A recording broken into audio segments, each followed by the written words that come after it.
Hi friends, welcome to Geethu's kitchen. അപ്പോൾ ഞാനിന്നിവിടെ തയ്യാറാക്കാൻ പോകുന്നത് ഒരു പുതിയ റെസിപ്പിയാണ്. ക്ലൗഡ് എഗ്ഗാണ് ഞാനിവിടെ തയ്യാറാക്കാൻ പോകുന്നത്. അപ്പോൾ അതിനു മുമ്പ് എൻ്റെ ചാനൽ ഇതുവരെ സബ്സ്ക്രൈബ് ചെയ്തിട്ടില്ലെങ്കിൽ ഒന്ന് സബ്സ്ക്രൈബ് ചെയ്ത് സപ്പോർട്ട് ചെയ്യണം. കൂടെ നോട്ടിഫിക്കേഷനായി ആ ബെൽ ഐക്കൺ കൂടി ഒന്ന് ക്ലിക്ക് ചെയ്യണം കേട്ടോ. അപ്പോൾ നമുക്ക് ക്ലൗഡ് എഗ്ഗ് എങ്ങനെ തയ്യാറാക്കാമെന്ന് നോക്കാം. അപ്പോൾ ഇതിനായി ഞാനിവിടെ എടുത്തിട്ടുള്ളത് 4 മുട്ടയാണ്. ഞാനതൊരു ബൗളിലേക്ക് പൊട്ടിച്ചിട്ടിട്ടുണ്ട്. ഇനി നമുക്ക് ഇതിൻ്റെ അകത്ത് നിന്ന് നമ്മുടെ എഗ് യോക്സ് ഒന്ന് സെപ്പറേറ്റ് ചെയ്തെടുക്കണം. ഞാനൊരു ബോട്ടിൽ ഉപയോഗിച്ചിട്ടാണ് സെപ്പറേറ്റ് ചെയ്യുന്നത്. ബോട്ടിലൊന്ന് ഞെക്കിയിട്ട് എഗ് യോക്സിന് മുകളിലായിട്ട് പിടിച്ച് ഒന്ന് വിട്ടാൽ എഗ് യോക്സ് മാത്രം ബോട്ടിലേക്ക് സക്ക് ചെയ്ത് കിട്ടും. അപ്പോൾ നമ്മുടെ 4 എഗ് യോക്സും ഞാനിവിടെ ബോട്ടിൽ ഉപയോഗിച്ചിട്ട് സെപ്പറേറ്റ് ചെയ്ത് മാറ്റുകയാണ്. ഇനി നമ്മുടെ എഗ് വൈറ്റ്സിൻ്റെ അകത്തോട്ട് ഒരു നുള്ളു ഉപ്പ് ആഡ് ചെയ്ത് കൊടുക്കാം. ഇനി ഇത് നല്ലതുപോലെ ഒന്ന് ബീറ്റ് ചെയ്തെടുക്കാം. ഹാൻഡ് വിസ്കറോ അല്ലെങ്കിൽ ഫോർക്കോ വെച്ചിട്ട് നല്ലതുപോലെ സ്റ്റിഫാവുന്നവരെ ബീറ്റ് ചെയ്താൽ മതി. ഞാനിവിടെ നമ്മുടെ ബ്ലെൻഡർ ഉപയോഗിച്ചിട്ട് തന്നെയാണ് ബീറ്റ് ചെയ്തെടുക്കുന്നത്. അതാകുമ്പോൾ നമുക്ക് വേഗം സ്റ്റിഫായിട്ട് കിട്ടും. അപ്പോൾ നമ്മുടെ എഗ് വൈറ്റ്സ് ഒക്കെ നല്ലതുപോലെ സ്റ്റിഫായിട്ട് വന്നിട്ടുണ്ട്.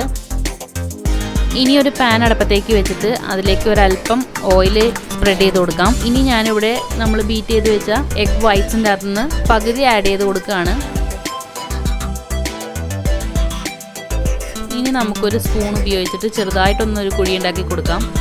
നമ്മുടെ എഗ് യോക്സ് അതിൻ്റെ അകത്ത് വീഴാൻ വേണ്ടിയിട്ടാണ്. അല്ലെങ്കിൽ എഗ് യോക്സ് ഒഴുകി താഴത്തോട്ട് വീഴും. അപ്പോൾ അതിൻ്റെ ഉള്ളിൽ തന്നെ തങ്ങി നിൽക്കാൻ വേണ്ടിയിട്ട് ചെറുതായിട്ടൊരു കുഴി ഉണ്ടാക്കി കൊടുക്കാം.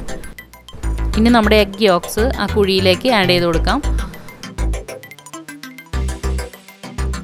ഇനി നമ്മുടെ ഈ എഗ് യോക്സിൻ്റെ മുകളിലായിട്ട് മാത്രം ഒരല്പം ഉപ്പും കുരുമുളക് പൊടിയും ഇട്ട് കൊടുക്കാം.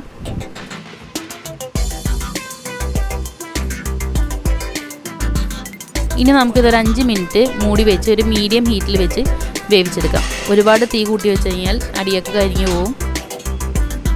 അപ്പോൾ നമ്മുടെ ക്ലൗഡ് എഗ്ഗ് ഇവിടെ റെഡിയായി കഴിഞ്ഞു. ഇനി നമുക്കിതൊരു സെർവിങ് പ്ലേറ്റിലേക്ക് മാറ്റാം.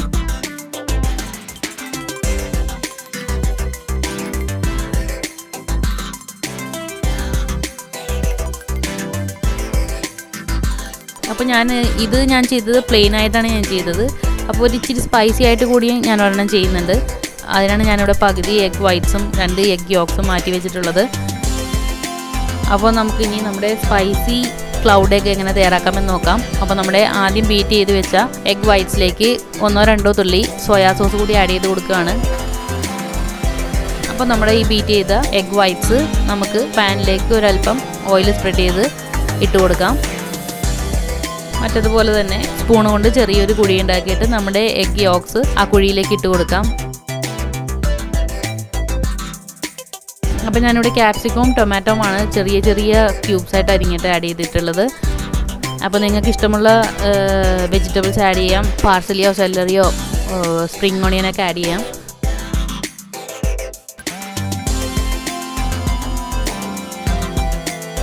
ഇനി നമ്മുടെ എഗ് യോക്സിൻ്റെ മുകളിലായിട്ട് ഒരല്പം കുരുമുളക് പൊടിയും ഉപ്പും ആഡ് ചെയ്ത് കൊടുക്കാം.